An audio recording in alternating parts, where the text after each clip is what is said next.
नमस्कार स्टूडेंट, रविर एकेडमी के यूपीएससी ऑनलाइन प्लेटफॉर्म पर आप सभी का बहुत बहुत स्वागत है।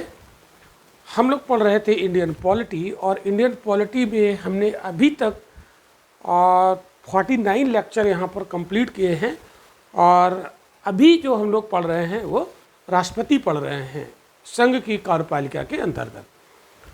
तो राष्ट्रपति पर आज हमारा ये 5वां लेक्चर है। 4 लेक्चर हो चुके हैं। जिन स्टूडेंट ने वो लेक्चर ना देखे हों तो वो चैनल पर जाकर उसे देख सकते हैं। ठीक है, तो प्रीवियस लेक्चर में हम पढ़ रहे थे राष्ट्रपति की शक्तियाँ और उसमें हमने आपको व्यवस्थापिका संबंधी शक्तियों पर चर्चा की थी। तो आज हम व्यवस्थापिका संबंधी शक्तियों को आगे बढ़ाएंगे और इसी क्रम में राष्ट्रपति की और भी जो पावर हैं उनको भी कवर करने वाले हैं आज के लेक्चर में। लेक्चर थोड़ा लंबा होगा, नो डाउट लंबा होगा, इसमें कोई शक नहीं है, लेकिन आपको जो चीज़ें सीखने को मिलेंगी यहाँ पर वो किसी ऑफलाइन कोचिंग में आपको उतनी नहीं मिलेंगी जितनी हम यहाँ पर आपको बताने वाले हैं। तो इसलिए धैर्य के साथ आप लेक्चर को अटेंड करें और एंजॉय करें क्लास को। तो चलिए शुरू करते हैं। इसमें आपको हमने कल थोड़ा सा इंट्रोडक्शन दिया था, अध्यादेश की जो शक्ति होती है राष्ट्रपति की, उसी को आज हम लोग चर्चा में रखेंगे। तो अध्यादेश जारी करने की शक्ति,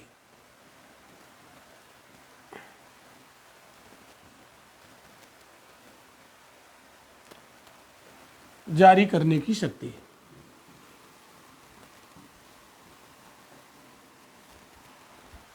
आर्टिकल 123 है।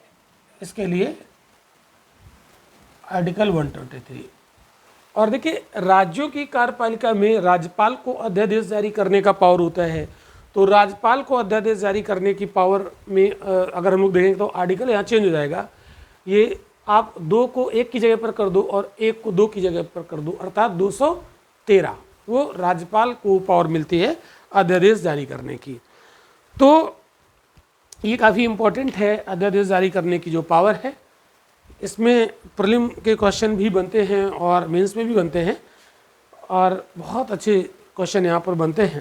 तो टॉपिक कवर करने के बाद हम लोग इसमें जो क्वेश्चंस बनते हैं एमसीक्यूज़ वो भी हम लोग सॉल्व करेंगे, जैसा कि अभी तक हमने किया है। जैसे इमरजेंसी हमने पूरा पढ़ाया, फिर इमरजेंसी पर जितने भी क्वेश्चन यूपीएससी में बन सकते हैं या हमारे स्टेट पीएससी में बन सकते हैं वो सारे हमने वहाँ पर कवर किए हैं। ठीक है, तो हाँ, क्वेश्चन जो हम लोग कवर करेंगे एमसीक्यूज़ वो हमारे रविन एकेडमी के एमसीक्यूज़ चैनल पर मिलेंगे और जो हमारे लेक्चर होते हैं वो रविन एकेडमी के यूपीएससी चैनल पर उपलब्ध रहते हैं। ठीक है, तो 2 चैनल हैं, दोनों को आप लोग देख सकते हैं।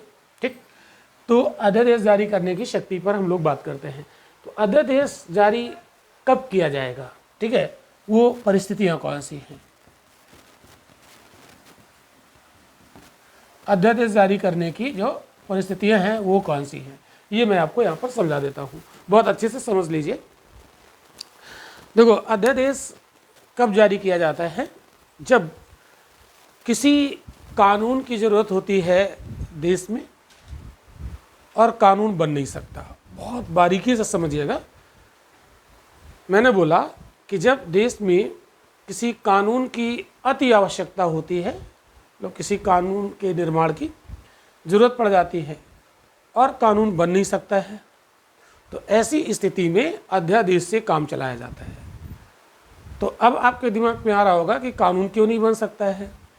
तो आपको मैंने ये बताया है कि कानून तभी बनता है जब संसद में बिल लाया जाता है और बिल तभी आएगा जब संसद सत्र में हो। ठीक है, और अगर संसद सत्र में ना हो तो बिल भी नहीं आएगा और जब बिल आएगा नहीं तो कानून बनने की आगे की प्रक्रिया संपन्न हो नहीं पाएगी और देश में कानून की ज़रूरत है। तो ऐसी स्थिति में अध्यादेश से काम चलाया जाएगा।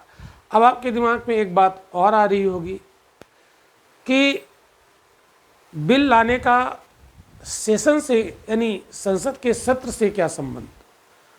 अरे भाई, जब सेशन में होगी तभी सारी प्रक्रियाएं होंगी। तो कहने का मतलब ये है, जब संसद या संसद का कोई एक सदन सत्र में ना हो तो ऐसी स्थिति में कानून नहीं बन पाएगा। क्लियर? तो कंडीशन क्या हो गई? जब संसद अथवा इसका कोई सदन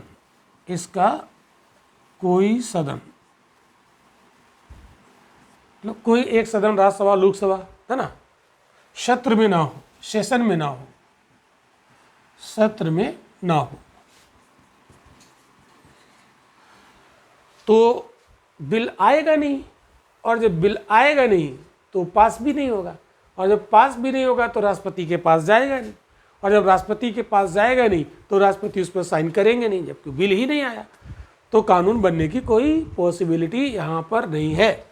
ना हो तो कानून बनने की संभावना नहीं होगी। तो कानून बनने की संभावना नहीं होगी, संभावना नहीं होगी।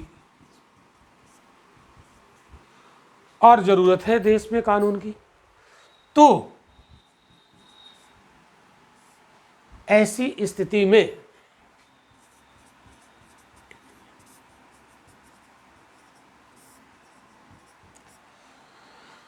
राष्ट्रपति अध्यादेश यानी ऑर्डिनेंस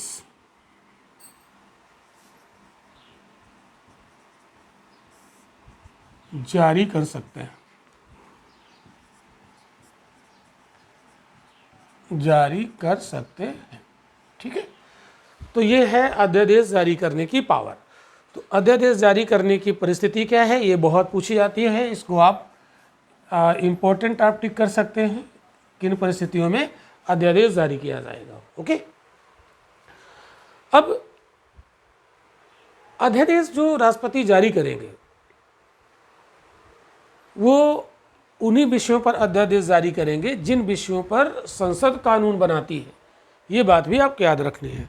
अब राज्य के विषय पर कोई है तो उसमें फिर अध्यादेश राष्ट्रपति नहीं जारी करेंगे, उसमें तो राज्यपाल जारी करेंगे। लेकिन हाँ, अगर इमरजेंसी लगी है, स्टेट इमरजेंसी, तो हमने आपको पढ़ाया था कि तब राज्य के विषय पर वहाँ राष्ट्रपति जारी कर सकते हैं। क्लियर?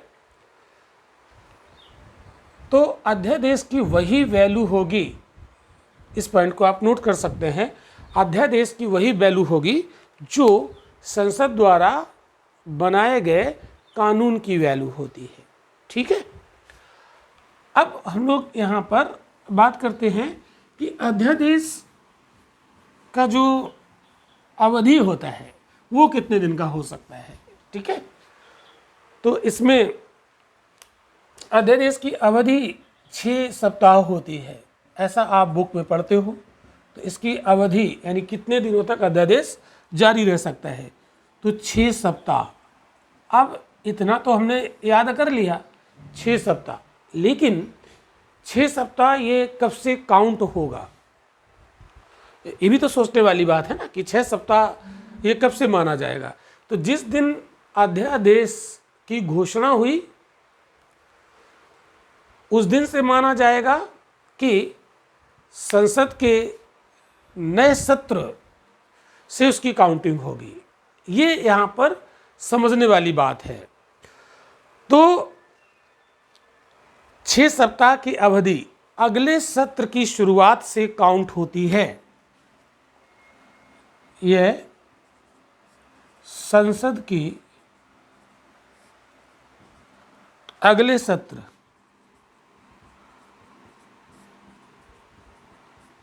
की शुरुआत से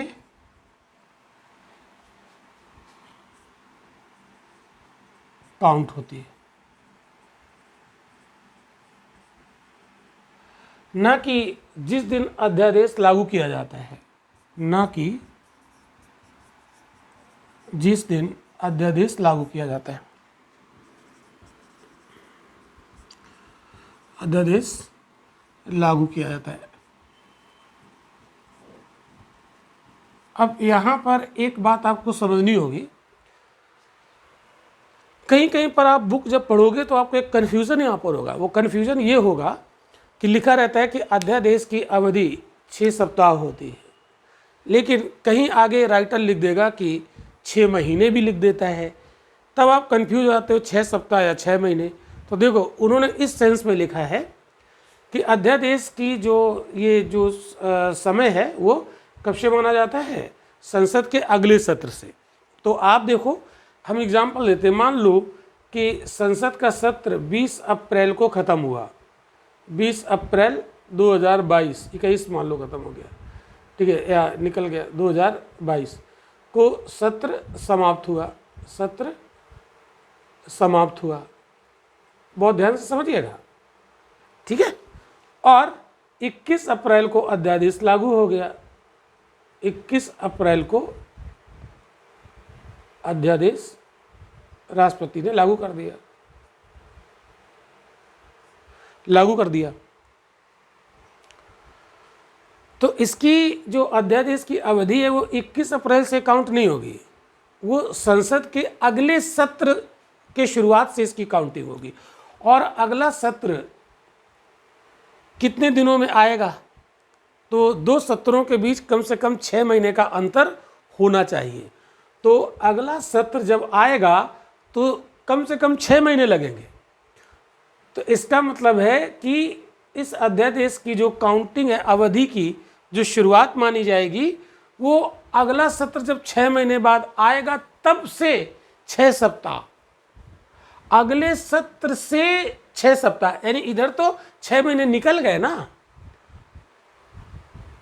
तो अध्यादेश की जो टेक्निकली अगर देखा जाए अवधि, तो 6 महीने तो ये होती है इधर, ठीक है, अगर टाइम से अध्यादेश लागू हो जाए तो, ठीक है। 20 अप्रैल को सत्र समाप्त हुआ, 21 अप्रैल को अध्यादेश लागू हो गया, तो ये 6 महीने तो इधर ये ले ही जाएगा। जब अगला सत्र आएगा तो 6 महीने हुआ ना डिफरेंस, और उसके बाद फिर 6 सप्ताह और, यानी 6 महीने 6 सप्ताह हो गया। लेकिन ये जरूरी नहीं कि 6 महीने हो सकता है कि 20 अप्रैल को सत्र खत्म हुआ तो 3 महीने बाद अध्यादेश जारी हो, तो फिर वो 6 महीने नहीं होगा, फिर तो 3 महीने होगा। तो इसलिए ये बात आपको याद रखनी है, पॉइंट यहाँ पर ये आपको ध्यान रखना है कि ये जो 6 सप्ताह की अवधि होती है संसद के अगले सत्र से गिनी जाती है, अगले सत्र से काउंट होती है, ना कि उस तिथि से जिस तिथि को अध्यादेश जारी किया गया था। आई होप कि आपको समझ में आ गया होगा। अब इसमें दूसरी बात आपको ये समझनी है अध्यादेश में कि 6 सप्ताह के पहले राष्ट्रपति इस अध्यादेश को कभी भी वापस ले सकते हैं। और याद रखिएगा, अध्यादेश जारी मतलब अध्यादेश को कभी वापस ले सकते हैं राष्ट्रपति, ठीक है। और अध्यादेश जारी करने की शक्ति राष्ट्रपति की विवेकीय शक्ति नहीं है, ये डिस्क्रिशनरी पावर नहीं है, ये प्रधानमंत्री यानी मंत्रिपरिषद की सलाह से होता है। तो ऑब्वियस सी बात है कि हम लोग देखते हैं भारत में संसदीय शासन प्रणाली, पार्लियामेंट्री सिस्टम, और पार्लियामेंट्री सिस्टम में राष्ट्रपति को पावर तो बहुत है लेकिन यूज करने का पावर नहीं है, बिना सलाह के, ठीक है। खैर, अगर संसद सत्र में आ गई और संसद ने इस अध्यादेश को पास कर दिया, तो फिर ये अध्यादेश को जैसे संसद ने पास कर दिया, जब अगला सत्र आएगा संसद का तो ये अध्यादेश होगा ना। और संसद का सत्र आया, संसद के सत्र में इस अध्यादेश को पास कर दिया गया और राष्ट्रपति ने अनुमति दे दी, तो यही अध्यादेश कानून बन जाएगा, ठीक है। तो अध्यादेश कानून कब बन जाएगा, बात समझ में आई। इस पॉइंट को भी आपको नोट कर लेना चाहिए अपने नोट्स में, ओके।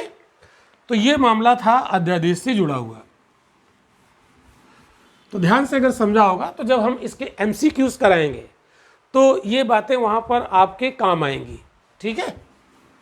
क्योंकि UPSC फंसा देता है MCQs में, ऐसे ऑप्शन डालता है कि आप कंफ्यूज हो जाएंगे कि ये पूछ क्या रहा है। तो ये हो गया विधायिका संबंधी जो शक्ति थी राष्ट्रपति की, व्यवस्थापिका संबंधी शक्ति थी, जो लेजिस्लेटिव पावर थी, उनमें से एक ये था। फिर इसके बाद हम लोग बात करते हैं ज्वाइंट सिटिंग की, ठीक है, संयुक्त अधिवेशन या संयुक्त बैठक।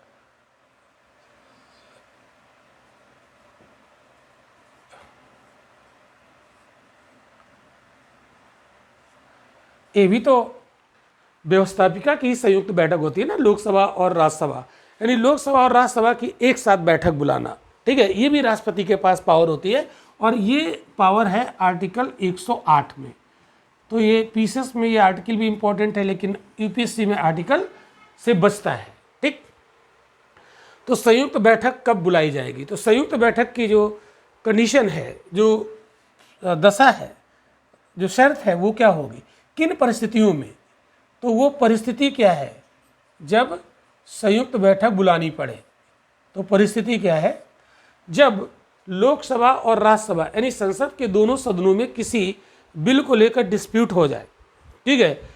जब संसद के दोनों सदनों में यानी लोकसभा और राज्यसभा में डिस्प्यूट यानी विवाद हो जाए, विवाद हो जाए,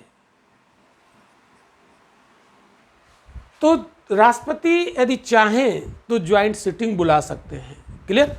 अगर चाहें, ठीक है। राष्ट्रपति क्या चाहेंगे? प्रधानमंत्री की मर्जी होगी ना, तब तो होगा। राष्ट्रपति से बस बोलना पड़ेगा, अपना राष्ट्रपति एक्टिव हो जाएंगे और बुला लेंगे ज्वाइंट सिटिंग। तो ये डिस्प्यूट कब माना जाएगा? डिस्प्यूट माना जाएगा जैसे मान लो, यहाँ ध्यान से समझना, जैसे यहाँ पर हमने बनाया लोकसभा, यहाँ बनाया राज्यसभा, ठीक है। अब मान लो कि लोकसभा में कोई बिल गया, कोई बिल कहाँ लाए? लोकसभा में। लोकसभा ने इसको किया पास, इसको कर दिया पास, और फिर बिल कहाँ भेजा गया? राज्यसभा ने, और राज्यसभा ने इसे मना कर दिया, पास नहीं किया, ठीक है। तो राज्यसभा ने पास नहीं किया, यहाँ पास नहीं हुआ यानी पारित नहीं हुआ, पास नहीं हुआ। तो उस बिल पर लोकसभा सहमत है लेकिन राज्यसभा सहमत नहीं है। तो एक ही मुद्दे पर एक हाउस सहमत है जो कि अपनी अनुमति दे रहा है, और दूसरा हाउस सहमत नहीं है। इसका मतलब है कि एक ही मुद्दे पर दोनों के मत सेम नहीं है, यानी उनमें मत यानी मतैक नहीं है, मत विभिन्नता है। इसी को कहते हैं डिस्प्यूट। तो ऐसी स्थिति में इस बिल का क्या होगा? बिल तो समाप्त हो जाएगा, अब ये राष्ट्रपति के पास जाएगा ही नहीं कानून बनने के लिए। तो अगर राष्ट्रपति चाहें, अगर इनको इस बिल से बहुत लगाव है और इनको लगता है कि इसे कानून बनना चाहिए, तो ज्वाइंट सिटिंग बुला ली जाएगी। राष्ट्रपति आर्टिकल 108 के तहत उन्हें पावर है कि इन दोनों को एक साथ बैठक बुला लें, लोकसभा राज्यसभा की, और दोनों की एक साथ वोटिंग करा दें उस बिल पर। तो लोकसभा में सदस्य संख्या ज़्यादा है, तो ऑब्वियस सी बात है कि ऐसी स्थिति में ज्वाइंट सिटिंग में लोकसभा की विजय हो जाएगी। यानी लोकसभा अगर उस विधेयक को पारित कर रही है और राज्यसभा पारित नहीं कर रही थी, ज्वाइंट सिटिंग बुलाने पर लोकसभा का बहुमत हो जाएगा और वो बिल पास हो जाएगा। और चूंकि राष्ट्रपति ने इसे बुलाया है इसीलिए, क्योंकि बिल को बचाना है और उससे कानून बनाना है, तो राष्ट्रपति फिर अपने उसमें साइन कर देंगे, अनुमति दे देंगे, और वो बिल कानून बन जाएगा। क्लियर?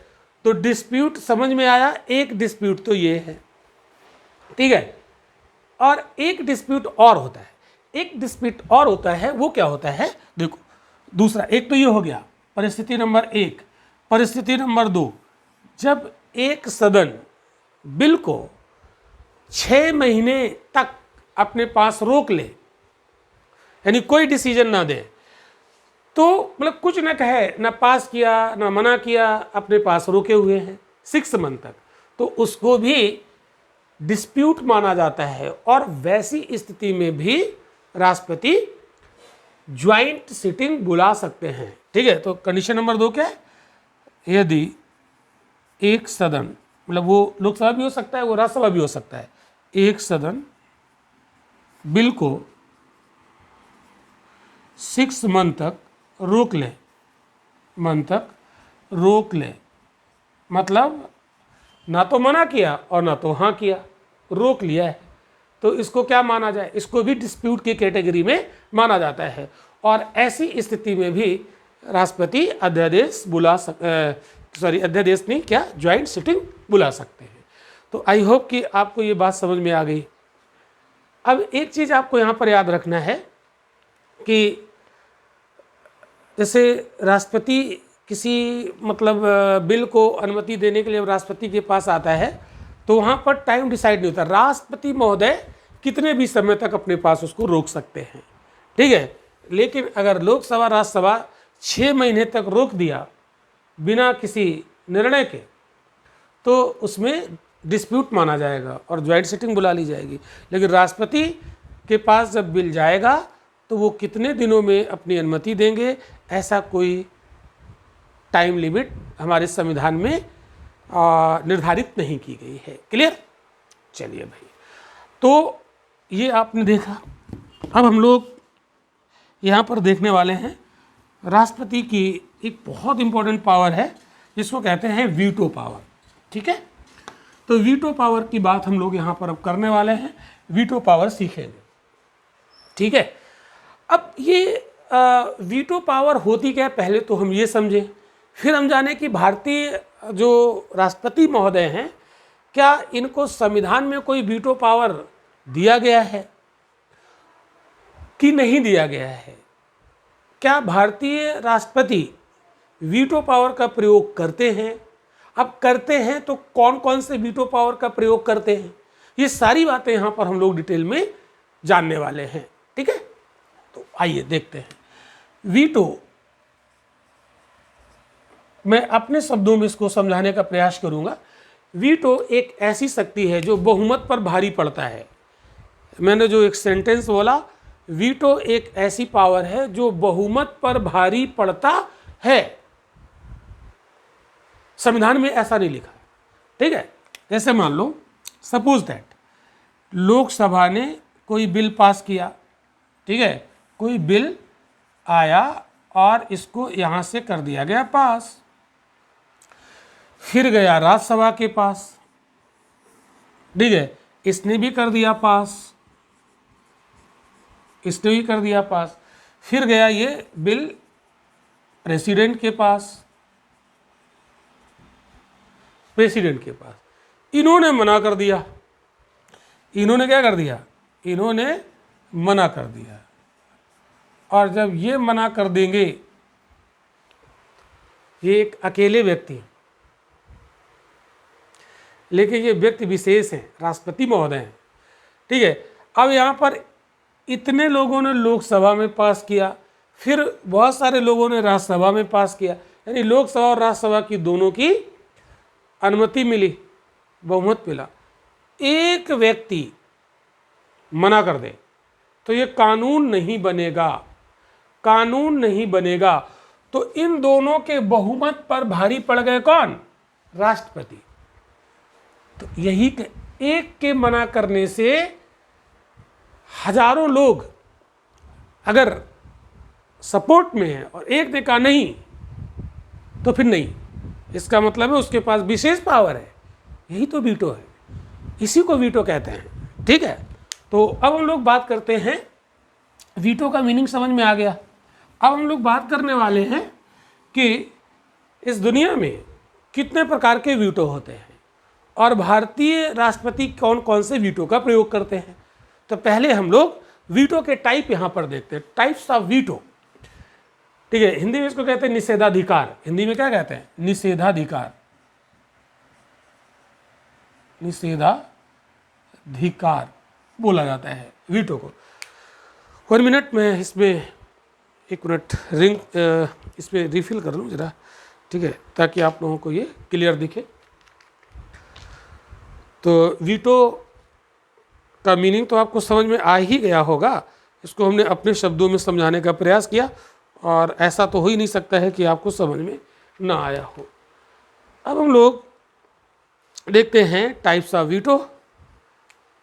तो ये बड़ा मज़ेदार है भाई, ठीक है, बड़ा अच्छा लगेगा आपको समझ के, ठीक। तो इसमें एक वीटो होता है क्वालिफाइड वीटो। तो एक वीटो होता है क्वालिफाइड,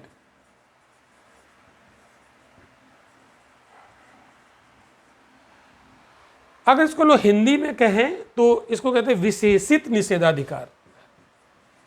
विशेषित निषेधाधिकार।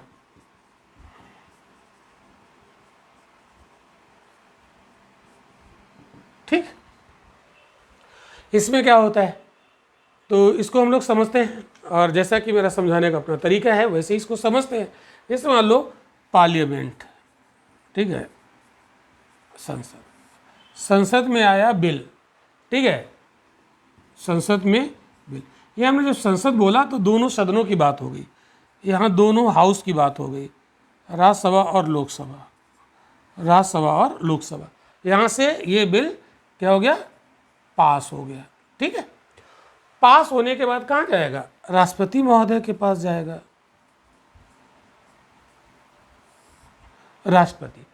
राष्ट्रपति अगर इसमें अपनी स्वीकृति दे दें तो वीटो नहीं है, फिर तो स्वीकृति दे दी, उन्होंने कहाँ मना किया, उन्होंने कहाँ निषेध किया। हाँ, वीटो ये तब बनेगा जब राष्ट्रपति इनकार कर दे। तो राष्ट्रपति ने इसमें अपनी स्वीकृति देने से मना कर दिया, तो राष्ट्रपति ने स्वीकृति देने से मना कर दिया, देने से मना कर दिया।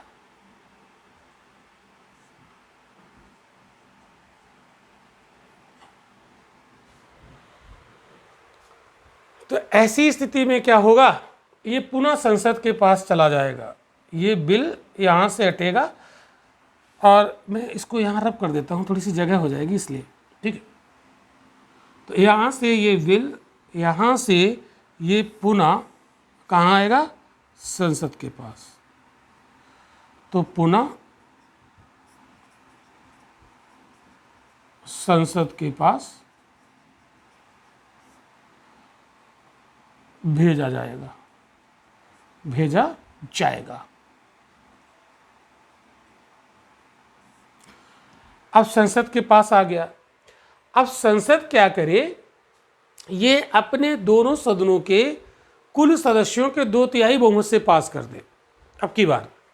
ठीक है, तो संसद के दोनों सदन इसे 2/3 बहुमत से पास करके फिर राष्ट्रपति के पास भेज दे। ठीक है, तो दोनों सदनों से, यानी लोकसभा राज्यसभा, दोनों सदनों से कुल सदस्य संख्या के 2/3 बहुमत, के 2/3 बहुमत से पारित कर दे।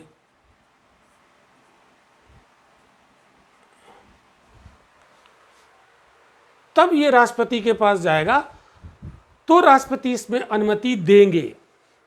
ठीक है, अन्यथा नहीं, तो ही राष्ट्रपति हस्ताक्षर करेंगे, अदरवाइज नो। ठीक है, तो ही राष्ट्रपति इस पर हस्ताक्षर करेंगे, अन्यथा नहीं, अन्यथा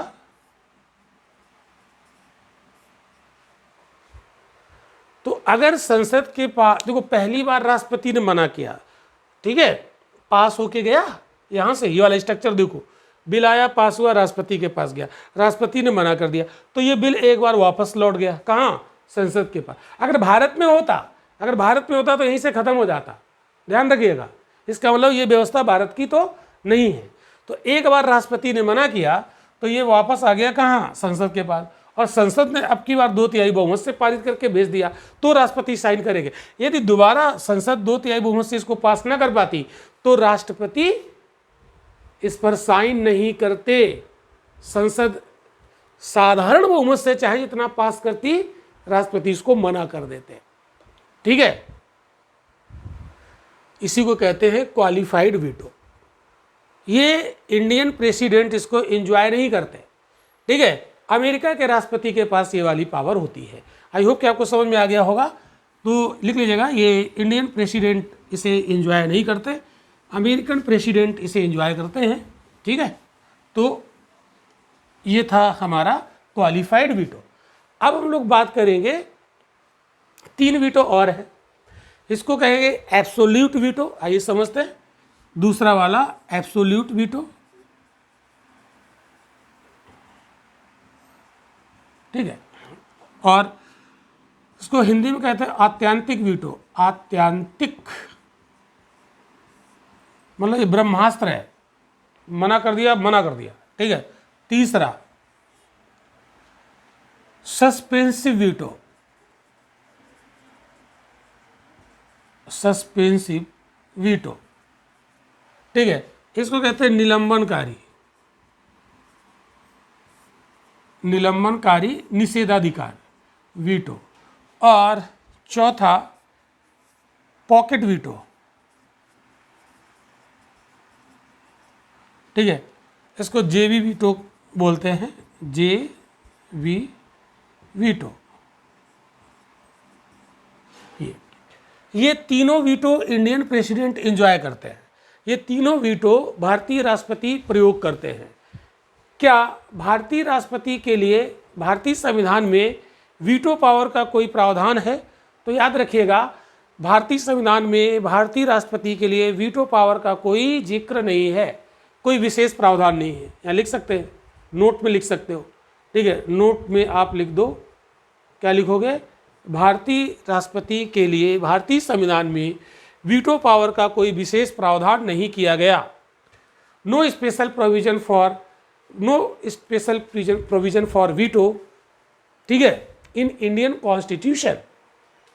ओके, लेकिन कुछ ऐसी चीजें हैं जिससे वीटो का प्रयोग कर लेते हैं भारतीय राष्ट्रपति। चलिए आइए देखते हैं, इन तीनों वीटो को हम एक साथ अभी क्लियर करेंगे, ठीक है। देखो, चलिए समझते हैं। ये तीनों वीटो आपको एक ही जगह बताते हैं। जैसे मान लो कि फिर से वही बात, संसद, ठीक है, संसद में आया बिल और वो हुआ पास, ठीक है। वो बिल हुआ पास तो कहाँ जाएगा? प्रेसिडेंट के पास, राष्ट्रपति के पास। तो ये आया प्रेसिडेंट के पास। अब हमारे जो भारतीय राष्ट्रपति हैं, इस पर मतलब इनके पास कुछ विकल्प होते हैं, ये क्या कर सकते हैं, ठीक है। तो इनके पास कुछ विकल्प हैं। तो पहला विकल्प है कि उस पर ये साइन कर दें, यानी अनुमति प्रदान कर दें, हस्ताक्षर कर दें, अनुमति प्रदान कर दें, ये विकल्प है। ये भारतीय राष्ट्रपति के पास ये ऑप्शन है, ठीक है, विकल्प है। यहाँ राष्ट्रपति कोई मना नहीं करने आएगा, ठीक। और अनुमति प्रदान कर दिया तो वो कानून बन गया। तो इसका परिणाम क्या हो जाएगा? इसका तो परिणाम होगा कानून बन गया। ये इसका जो रिजल्ट है वो क्या हुआ? ये एक्ट बन गया, कानून बन जाएगा, ठीक है। लेकिन दूसरा जो है यहाँ पर, ये उसे अनुमति देने से मना कर दे, ठीक है, अनुमति ना दे, अपनी अनुमति ना दे, मना कर दिया, निषेध, तो ये हो गया वीटो। इसको बोलते हैं निषेधाधिकार। क्लियर बात? तो मना कर दे, या यहीं पर ये एक बार पुनर्विचार के लिए वापस कर सकते हैं, एक बार पुनर्विचार के लिए वापस कर सकते हैं।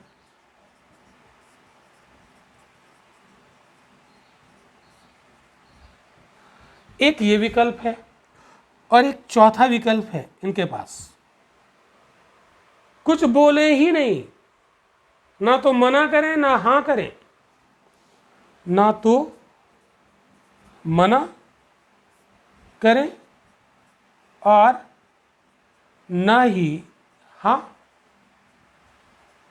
करें। ये तो बड़ी स्थिति खराब है भैया। कहते ऐसा व्यक्ति अच्छा नहीं लगता जो ना तो मना करे ना तो हाँ करे।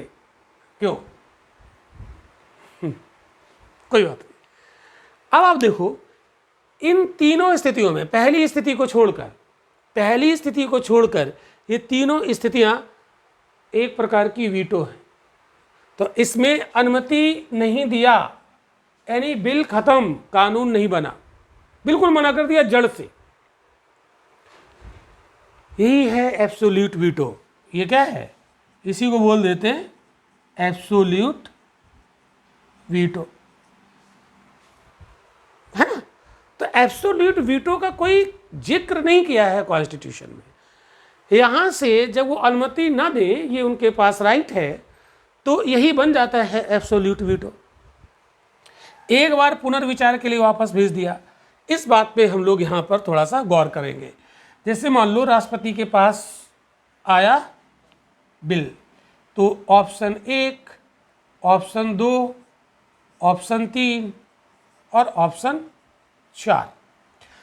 अब अगर राष्ट्रपति महोदय ने ऑप्शन 3 फॉलो कर लिया और ये बोल दिया कि भाई संसद जी, आप इस बिल पर एक बार फिर से विचार कर लो, तो ये बिल पुनर्विचार के लिए कहाँ पहुँच गया? संसद में। ये अच्छा नहीं बना भाई, मज़ा नहीं आया मुझे, 1 मिनट इसको सीधा सीधा बनाए। ये तो आप लोग कहेंगे कि सर की राइटिंग बड़ी ख़राब है। क्यों भाई? मैं कोशिश करता हूँ कि आपको समझ में आ जाए। तो ये बिल यानी ऑप्शन 3 फॉलो किया राष्ट्रपति ने। इसका मतलब क्या हुआ? पुनर्विचार के लिए गया, पुनर्विचार हेतु वापस कर दिया राष्ट्रपति ने कि भैया एक बार और देख लो इसको, है ना, एक बार देख तो लो, बाकी हम तो साइन कर ही देंगे बाद में, ठीक है। तो वापस किया, लेकिन याद रखिएगा केवल एक बार ऐसा कर सकते हैं, बार बार नहीं करेंगे, ठीक है। तो ये आया पुनर्विचार के बाद। अब संसद ने कहा कि ठीक है, हमने पुनर्विचार कर लिया, सब कुछ ओके है, हम इसमें कोई बदलाव नहीं करेंगे। या संसद को लगा कि थोड़ा बहुत बदलाव कर देना चाहिए, तो संसद ने पुनर्विचार करने के बाद ये बिल फिर से भेजा कहाँ? राष्ट्रपति के पास। तो पुनर्विचारित विधेयक अब जा रहा है इनके पास।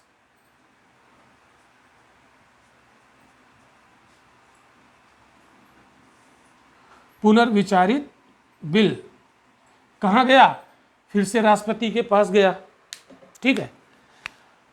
जब फिर से राष्ट्रपति के पास गया पुनर्विचारित बिल, तो अब राष्ट्रपति क्या करेंगे? अब 2 बार इसे वापस नहीं करेंगे, एक बार केवल वापस करेंगे।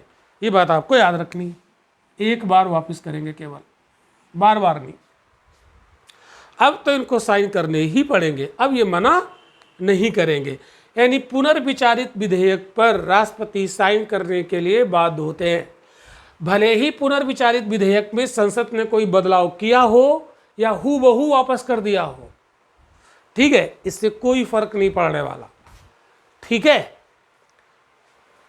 तो अब हमें आप ये बताओ कि अगर राष्ट्रपति ने इसे पुनर्विचार के लिए ना भेजा होता, तुरंत साइन मार दिए होते, तो क्या जाता? तुरंत कानून बन जाता। इन्होंने पुनर्विचार करने के लिए भेजा और इसकी वजह से ये लेट हो गया। जो तुरंत कानून बन जाता वो लेट हो गया। पुनर्विचार के लिए भेजा, फिर पुनर्विचार के बाद फिर आया, फिर उन्होंने साइन किए, तो थोड़ा लेट हुआ ना। थोड़ा जो कानून आज बनना था वो 20 दिन बाद बनेगा, सस्पेंड हो गया ना, कुछ दिन के लिए सस्पेंड हो गया ना। तो इसी को कहते हैं सस्पेंसिव वीटो। तो विकल्प नंबर 3 जो होता है इसे बोला जाता है सस्पेंसिव वीटो, निलंबनकारी निषेधाधिकार। बताओ क्लियर हुआ? तो ये वाला 3 नंबर विकल्प क्या बन गया भाई? यहाँ मैं लिख देता हूँ। जो 3 नंबर विकल्प है ये बन गया निलंबनकारी निषेधाधिकार, निलंबनकारी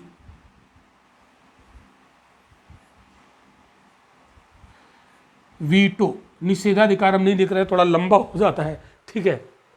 क्लियर? आगे बात समझ में?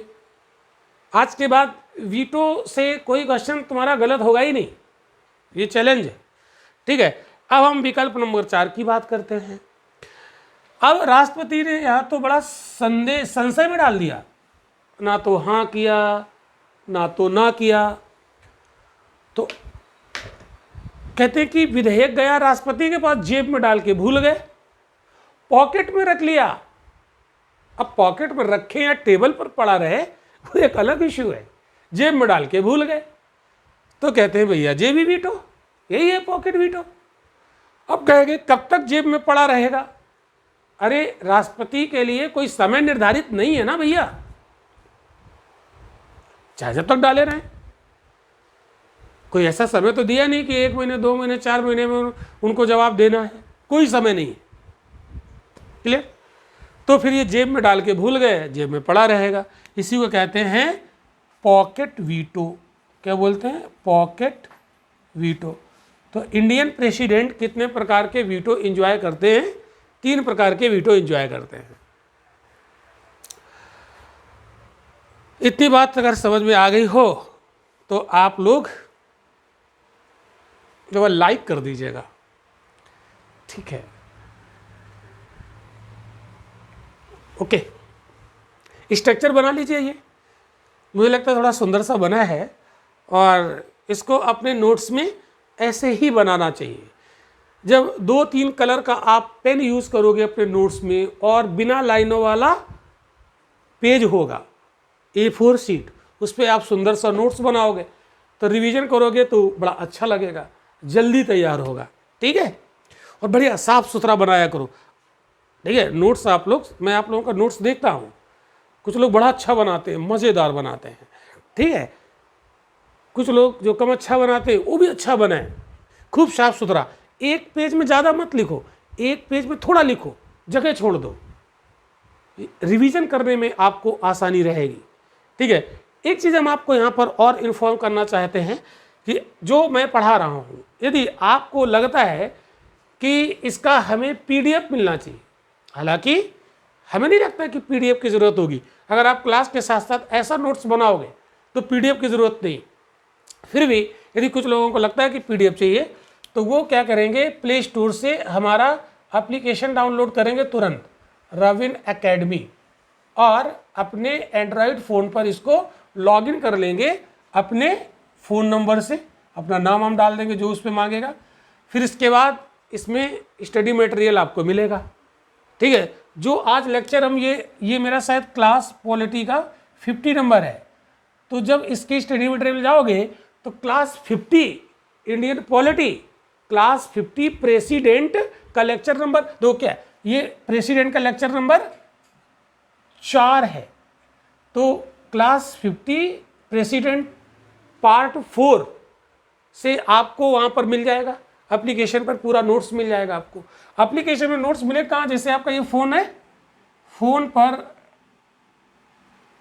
अपर लेफ्ट कॉर्नर पर 3 पैरेलल लाइन बनी होती है, इस पर आप जैसे क्लिक करेंगे एक टैब खुलेगा, उसमें स्टडी मटेरियल लिखा होगा। स्टडी मटेरियल वाले को आप क्लिक करोगे तो ये खुल जाएगा पूरा, और वहाँ पर इंडियन पॉलिटी नाम की आपको एक फ़ाइल मिलेगी। इंडियन पॉलिटी की फ़ाइल को क्लिक करोगे, सारा क्लास वाइज आपको स्टडी मटेरियल मिल जाएगा PDF।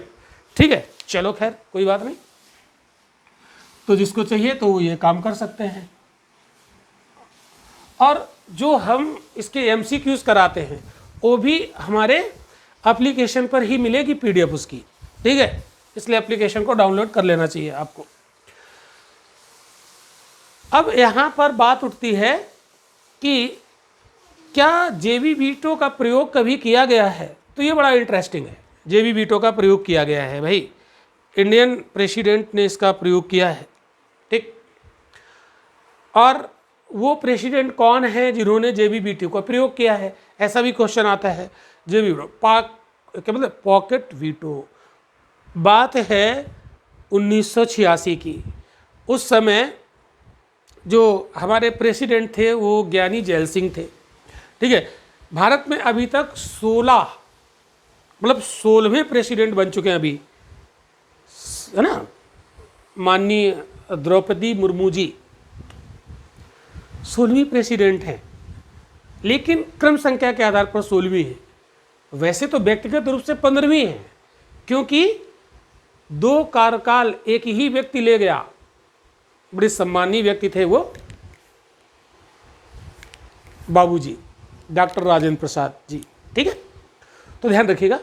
तो ज्ञानी जैल सिंह ने 1986 में, नाम मैं लिख देता हूँ, पॉकेट वीटो का प्रयोग करने वाले प्रेसिडेंट कौन थे?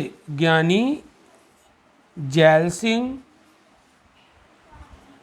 ने 1986 1986 में इस पॉकेट वीटो का प्रयोग किया। तो पॉकेट वीटो का प्रयोग करने वाले एकमात्र प्रेसिडेंट ज्ञानी जैल सिंह। इन जानते हो क्या मामला था? इस एक पोस्टल बिल था, डाक विधेयक, ठीक है। कौन सा बिल था? यहां पर लिख देता हूं बिल का नाम ताकि आपको याद रहे। कौन सा बिल था वो? डाक विधेयक। ये आया बिल इनके पास, लोकसभा राज्यसभा से पास होने के बाद इनके पास बिल आया, इन्होंने जेब में डाल के भूल गए। मतलब जेब में डाल के भूलने मतलब ये थोड़ी ना कि भूल ही गए, वास्तव में जानबूझकर ये उसमें ना तो हाँ किए ना किए। ऐसा क्या था उसमें? देखो समझो, इस डाक बिल में बात क्या थी। डाक जो बिल था, ये जो पोस्टल बिल था, जो पोस्ट ऑफिस बिल था, इसमें जानते हो क्या? डाकिया को, जो पोस्टमैन होता है ना, जो लेटर बांटने जाता है, घर कर देता है लेटर, कहते हैं कि जो पोस्टमैन होता है वो किसी के लेटर के लिफाफे को खोलकर दे सकता है, खोलकर देख सकता है, मतलब वो पढ़ सकता है। ये तो बड़ी खराब बात है इस बिल में।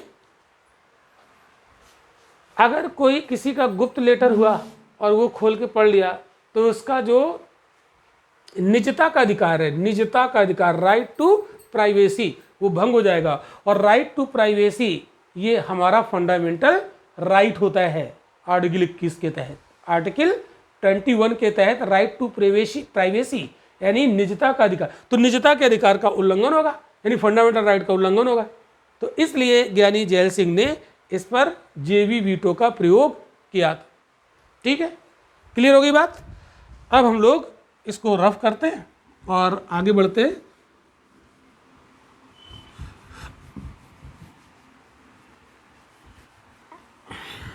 अब इसके अपवाद हैं, वीटो के कुछ अपवाद हैं, एक्सेप्शंस होते हैं, उनको भी देखेंगे हम लोग।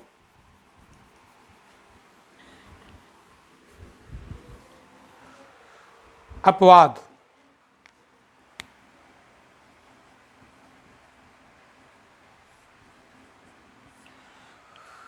वीटो पावर के दो अपवाद आपको देखने को मिलेंगे। एक होगा मनी बिल, एक होगा मनी बिल, और एक होगा कॉन्स्टिट्यूशनल अमेंडमेंट बिल, संविधान संशोधन विधेयक। संविधान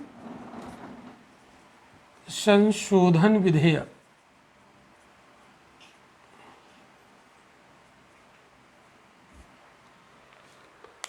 ये अपवाद है।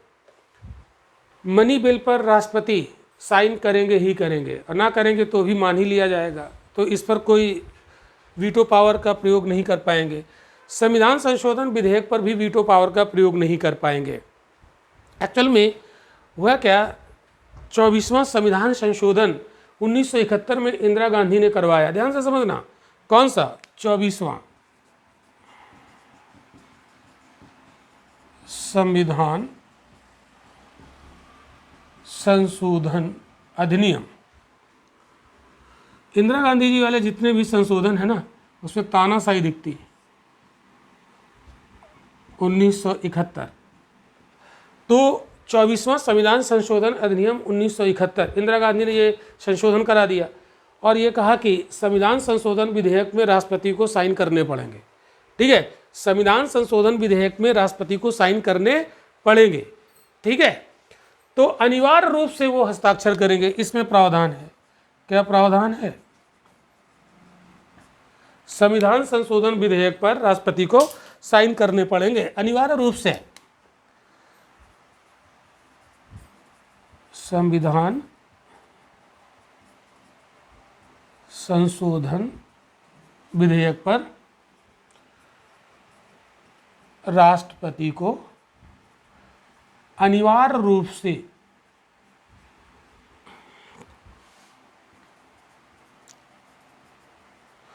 हस्ताक्षर करने होंगे,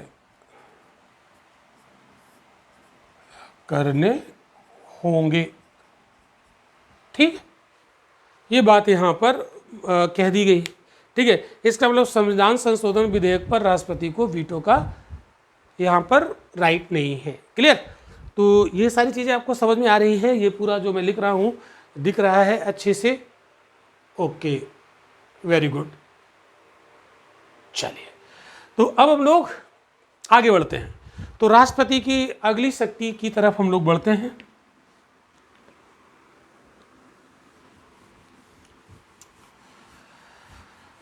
अभी क्लास 10 मिनट और चलेगा।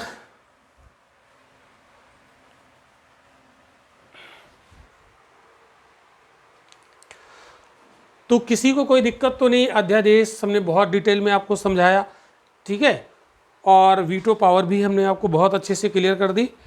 अब हम लोग आगे बढ़ते हैं और राष्ट्रपति की यहाँ पर न्यायिक शक्तियों के बारे में बात करने वाले हैं, ठीक है। जुडिशियल पावर, न्यायिक शक्तियाँ।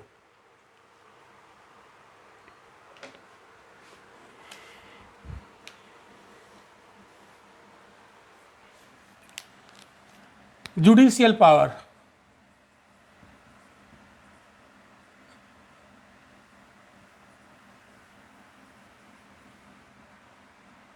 तो जब हम लोग राष्ट्रपति के जुडिशियल पावर के बारे में बात करते हैं तो एक बात हमारे दिमाग में तुरंत आती होगी। वो बात क्या है? वो बात ये है कि आर्टिकल 50, देखो ना, आर्टिकल 50 जो डीपीएसपी के अंतर्गत हमने इसको पढ़ा होगा, ठीक है, और जिन लोगों ने नहीं पढ़ा है तो वो बाद में पढ़ ही लेंगे, और जिन लोगों ने डीपीएसपी पढ़ा है तो उनको याद आ रहा होगा। उसमें लिखा है कि न्यायपालिका को कार्यपालिका से पृथक रखा जाए, यानी जुडिशरी और एग्जीक्यूटिव एक नहीं होना चाहिए, ये स्टेट की ड्यूटी है। यानी न्यायपालिका, जुडिशरी और कार्यपालिका का पृथक्करण हो, ये राज्य की ड्यूटी है। क्योंकि जितने भी डीपीएसपी हैं वो सब राज्य की ड्यूटी है, स्टेट की ड्यूटी है। तो अब आप देखो कि न्यायपालिका कार्यपालिका एक नहीं हो सकती है, और जो राष्ट्रपति महोदय हैं ये तो कार्यपालिका है, ठीक है, बात आप समझ रहे हैं। जो राष्ट्रपति महोदय हैं ये क्या है, चलो यहाँ नहीं लिखते हैं, और राष्ट्रपति तो कार्यपालिका है, एग्जीक्यूटिव है। तो जब ये एग्जीक्यूटिव हैं तो इनको फिर जुडिशियल पावर क्यों दी गई? तो ध्यान रखिएगा, किसी एग्जीक्यूटिव को जुडिशियल पावर कोई विशेष नहीं दी जाती है, ठीक है।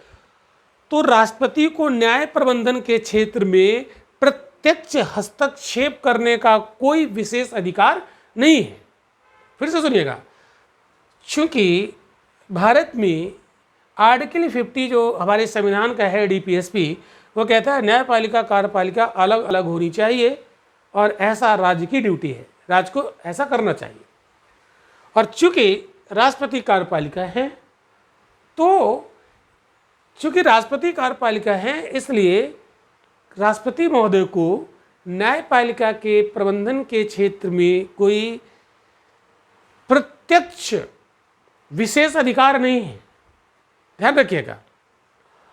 किंतु फिर भी कुछ न्यायिक शक्तियां इनको दी गई हैं। वो क्या हैं उसको हम लोग यहां पर अब देखते हैं। क्लियर हो गई बात?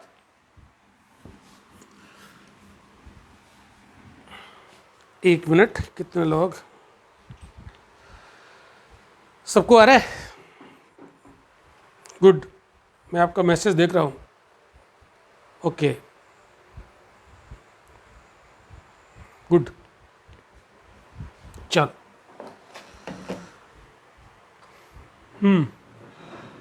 तो जुडिशियल पावर में जैसे हम लोग देखते हैं कि राष्ट्रपति को सुप्रीम कोर्ट और हाई कोर्ट के जजेस नियुक्त करने का राइट होता है ना। सुप्रीम कोर्ट, हाई कोर्ट के न्यायाधीशों की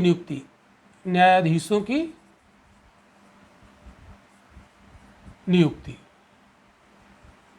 करने का राइट है। तो ये जुडिशियल पावर हुआ ना, ठीक है। तो जुडिशियल पावर एक आप यहाँ पर देख सकते हो, ठीक। अब सुप्रीम कोर्ट के जो जजेज होते हैं, ठीक है, हाई कोर्ट के नहीं, सुप्रीम कोर्ट के जजेस की अगर हम लोग बात करें तो सुप्रीम कोर्ट के न्यायाधीशों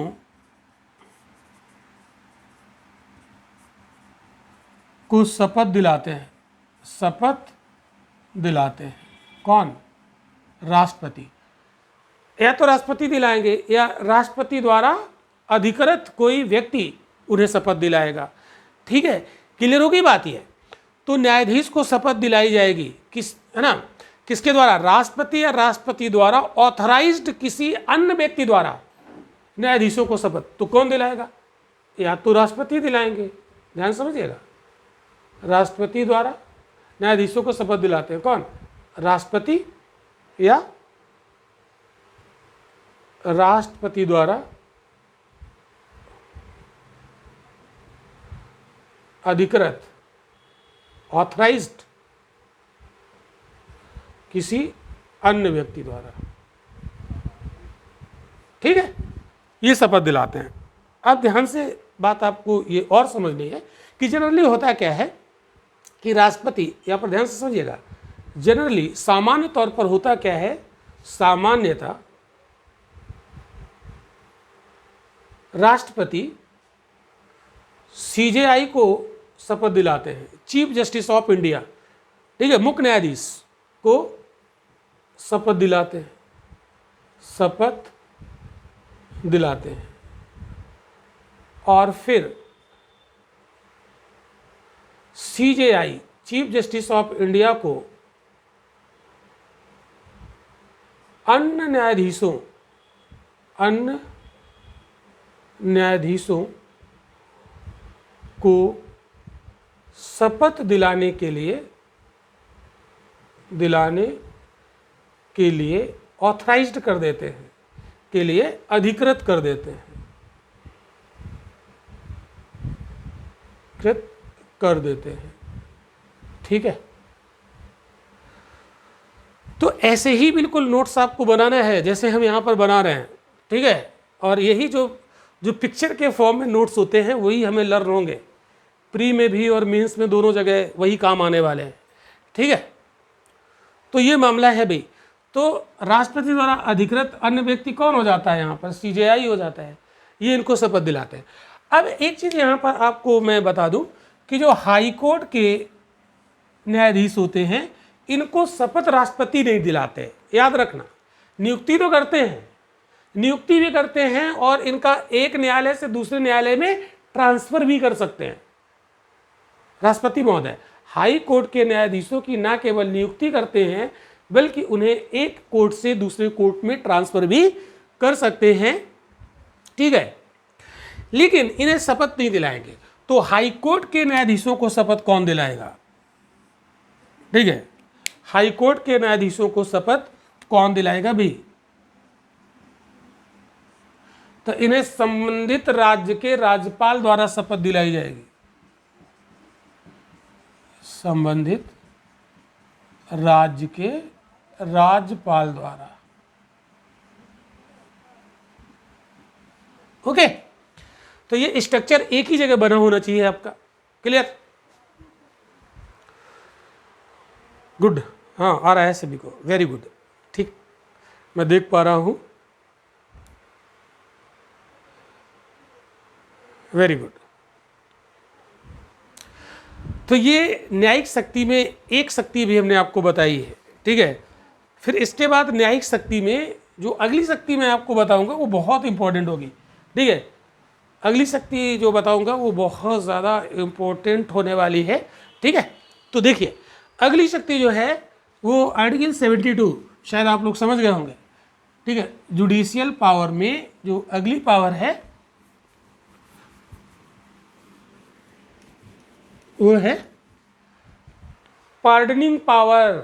ठीक है, क्षमादान की शक्ति, क्षमादान, क्षमादान में दे देते हैं ये, नहीं, क्षमादान की शक्ति। और ये है आर्टिकल 72, मोस्ट इंपॉर्टेंट। क्षमादान की शक्ति भारतीय राष्ट्रपति को दी गई। तो राष्ट्रपति के पास अगर कोई दया याचिका प्रस्तुत करता है, मर्सी पिटिशन, तो राष्ट्रपति को वहां पर पावर दी गई है कि राष्ट्रपति उसे क्षमा कर सकते हैं। ठीक है। हाँ, लेकिन राष्ट्रपति उन्हीं लोगों को यहां पर क्षमा करेंगे जिनको सेना की अदालत ने दंड दिया हो, या उस व्यक्ति ने संघ के विषयों पर बनाई गई विधि का उल्लंघन किया हो और उसके तहत उसको दंड दिया गया हो। ठीक है। अगर राज्य के विषय पर कोई कानून बना, उसका उल्लंघन किया किसी ने और उसको दंड दिया गया, तो फिर राष्ट्रपति उसमें क्षमादान नहीं देंगे, वो तो फिर राज्यपाल का मामला होगा। क्लियर ना। और तीसरी स्थिति, अगर किसी को मृत्यु दंड दिया गया हो, तो 3 स्थितियों में राष्ट्रपति के पास क्षमादान की पावर है। ठीक है। तो याद रखिएगा, इसको हम डिटेल में पढ़ेंगे, लेकिन अगले क्लास में पढ़ेंगे, क्योंकि 1 घंटे का क्लास हो चुका है। क्लास ओवर करने से पहले हम आपको एक इन्फॉर्मेशन दे देते हैं। जो लोग इस लेक्चर को देख रहे होंगे या देखेंगे, तो हमने एक मुहिम शुरू की है, वो है मिशन IAS की मुहिम। ठीक है। मिशन IAS, ये ऑल ओवर इंडिया के स्टूडेंट के लिए है।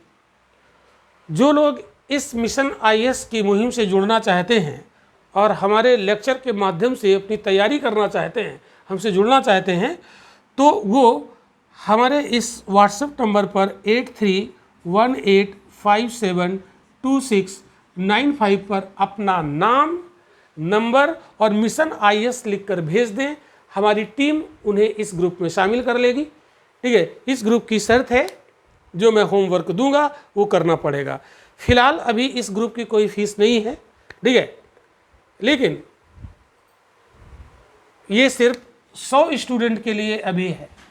इसके ऊपर आएंगे तो कुछ इसमें नॉमिनल चार्ज हो सकता है। तो जिसको जुड़ना है फटाफट इस पर मैसेज करें। मिलते हैं हम लोग अगले लेक्चर में। Thank you.